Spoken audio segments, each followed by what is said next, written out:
আমরা যেহেতু বাংলাদেশ ব্যাংক থেকে একটা ইঙ্গিত পেয়েছি, এখন আপনারা ইচ্ছে করে আপনাদের ঘাড় ধরে আমাদের টাকা তুলতে বাধ্য হবে। এখন আপনাদের এখানে কয়জন এসপি আছে? একজন এসপি উনি সাইকেল ম্যান। আপনি বলেন আপনি উল্টোপাল্টা কথা বলবেন না, উল্টোপাল্টা কথা বলবেন একদম। আমি আপনাকে অনুরোধ করতেছি, আগামীবার এসে আমি আপনাকেই ধরবো। আপনি ম্যানেজারের সাথে কথা বলেন, এগুলো সমাধান করবেন। সমাধান না করলে মাথা আপনাদের একটাও ঠিক রাখবো না। মাথা যেহেতু আমাদের খারাপ হয়ে গেছে, মাথা আপনাদেরও অন্য খারাপ। ধন্যবাদ সবাইকে। এটা যতক্ষণ পর্যন্ত আন্দোলন যতক্ষণ বাতিল না হয়, আমাদের আন্দোলন বর্তমান তালাজোলা থেকে এরপরে অনেক আন্দোলন আমরা আসবে, যতক্ষণ পর্যন্ত আমাদের আন্দোলন সফল না হয়। আমরা হতাশা আর ভিখারির মতো পথে পথে ঘুরতেছি। সর্বপ্রথম আন্দোলন হয়েছিল এয়ারকার সংকট। আমাদের সেই মনসুর সুরা সাবেক গভর্নর আজকে আমাদেরকে রাজপথে নামিয়ে দিয়েছে। আজকে আমরা ভিখারির মতো আপনাদের সাথে আপনাদের ব্রাঞ্চে ব্রাঞ্চে ঘুরতেছি এবং রৌদ্রের মধ্যে আজকে আমরা রোডে রোডে ঘুরতেছি, বৃষ্টির মধ্যে আমরা রোডে রোডে ভিজতেছি। সুতরাং কেন ঘুরতেছি এটা আপনারা জানেন। বাংলাদেশ ব্যাংকের রেস মনসুর আজকে আমাদের সেই পথে এগিয়ে দিয়েছে, আমাদের সেই পথে নামিয়ে দিয়েছে। আমরা তার তীব্র নিন্দা প্রকাশ করছি। এই মনসুর আজকে আইন কালাকানুন আইন করে আমাদের উপর হেয়ার কাট শব্দটি তুলে দিয়েছে, নোট কাট শব্দটা আমাদের মাথার উপরে দিয়েছে। পাশাপাশি আমরা আর ব্যাংকিং করার কোনো সুযোগ পাচ্ছি না, কারণ আপনারা আমাদের চেক নিলে আপনারা আমাদের চেকের পেমেন্ট দিতে পারছেন না। কারণ সেইটা হলো আপনাদের দোষ নাই, সেটা বাংলাদেশ ব্যাংকের ক্ষেত্রে ইনস্ট্রাকশন মূলক আপনারা কাজ করতেছেন। আমি জানি, আমি একজন সাবেক কর্মচারী হিসাবে আমি জানি আপনারা সেই আইনের ঊর্ধ্বে যেতে পারবেন না, সেই রুলস এবং রেগুলেশন আপনারা মানতে হবে। তারপরও আপনাদের ব্যক্তিগত ক্ষমতা বলে মানবিক দৃষ্টিকোণ থেকে সবকিছু বিবেচনা করে আপনাদেরকে একটু চলতে হবে। কারণ এয়ার কাট আমরা মানি না। এটা যতক্ষণ পর্যন্ত আন্দোলন যতক্ষণ পর্যন্ত বাতিল না হয়, আমাদের আন্দোলন বর্তমান তালাজোলা থেকে এরপরে অনেক আন্দোলন আমরা আসবে, যতক্ষণ পর্যন্ত আমাদের আন্দোলন সফল না হয়। পাশাপাশি স্বাভাবিক ব্যাংকিং যদি চালু করতে না দেয়, তাহলে আমরা আমাদের আন্দোলন অবশ্যই আরো গতিবেগ করব। আমরা আশা করি আপনার ভাইরা জানেন, মনসুরের পর যখন আজকে গভর্নর এসেছে, নতুন গভর্নর এসেছে, উনি আমাদের সম্পর্কে কোনো প্রকার মন্তব্য এখনো করেন নাই।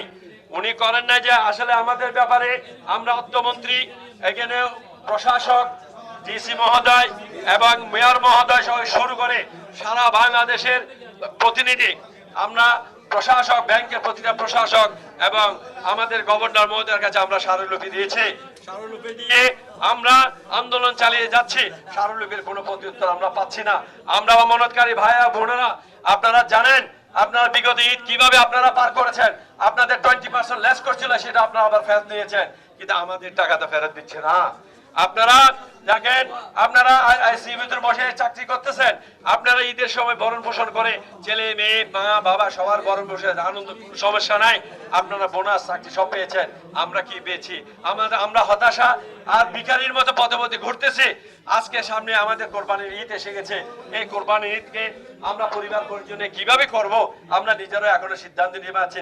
আসলে এটা একটা লজ্জাজনক ব্যাপার। এই কারণেই সামাজিক ভাবে আমরা লজ্জিত আছি, কারণ কোটি কোটি টাকার মালিক হয়ে আজকে আমরা পথে পথে রাস্তায় ভিখারির মতো ঘুরতেছি, আপনাদের ধারে ধারে ঘুরতেছি।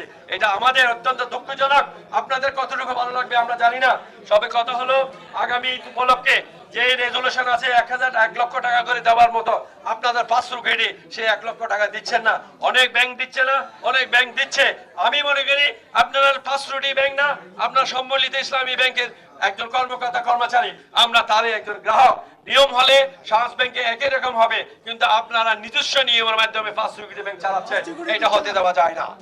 আপনারা যদি নিয়ম কানুন মানেন, মানবিক দৃষ্টিকোণ যদি আমাদের প্রতি সদয় হয়, তাহলে আপনারা 1 লাখ টাকা দেওয়ার ব্যবস্থা করেন। আপনারা নিশ্চয় অবগত আছেন, গতকাল মুখপাত্র বলেছেন যে ব্যাংক রেজুলেশন মানবে না, রেজুলেশন মোতাবেক টাকা আপনাদের মামলাতকারীদের দেবে না, তাদের বিরুদ্ধে বাংলাদেশ ব্যাংক অ্যাকশনে যাবে।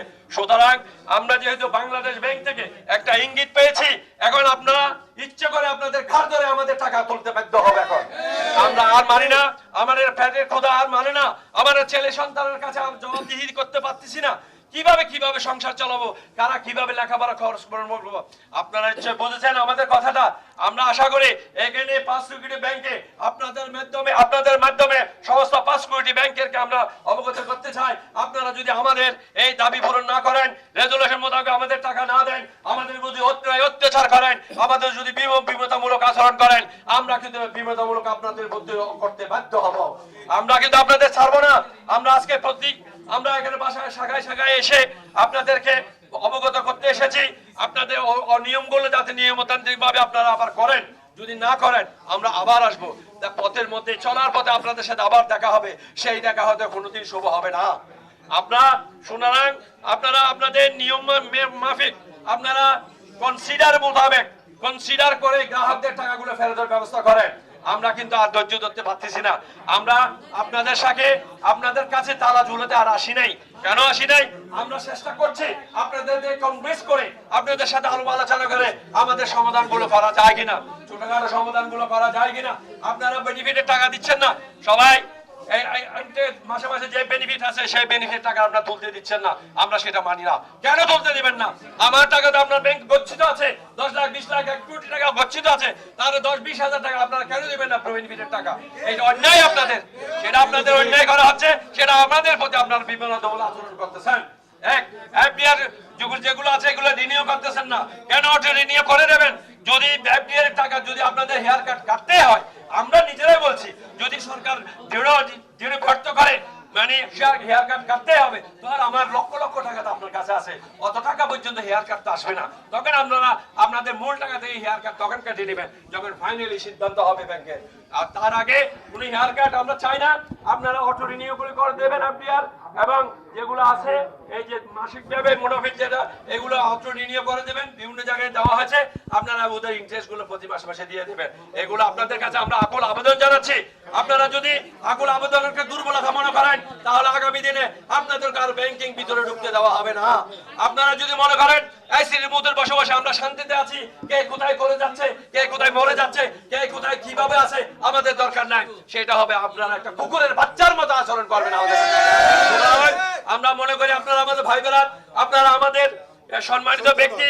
আর সবচেয়ে বড় কথা হলো আপনারা অবশ্যই ব্যাংক রুলস অনুযায়ী নিয়মতান্ত্রিক ভাবে আপনারা মনে করেন যারা আমানতকারী আপনাদের কাছে সম্মানের পাত্র, ভিখারির পাত্র না, আপনাদের কাছে সম্মানের পাত্র। এরা টাকা রাখছে বিধায় আপনাদের বেতন চলছে, এই সিট বলে ঠান্ডা বাতাস খাচ্ছেন, আপনারা বোনাস পাচ্ছেন।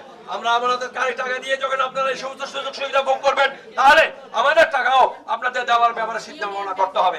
আমি অনুরোধ জানাবো, ম্যানেজার সাহেব নাই, উনি খুব ভালো মানুষ, আমি ওনার সাথে একবার মিশেছিলাম, ওনাকে আমি অ্যাপ্রিশিয়েট করি, খুব ভালো মানুষ, নতুন এসেছে। আমি মনে করি আপনারা ম্যানেজার সাহেবের সাথে এই কথাগুলো তুলে ধরবেন, এবং এখানে তুলে ধরে আপনারা ওনারা সবকিছু সমাধান করতে হবে, যাতে আমাদের কাছে কোনো কমপ্লেন, কোনো আমানতকারী কমপ্লেন না যায়। যদি কমপ্লেন যায় তাহলে অবশ্যই আমাদের কাছে আসতে হবে।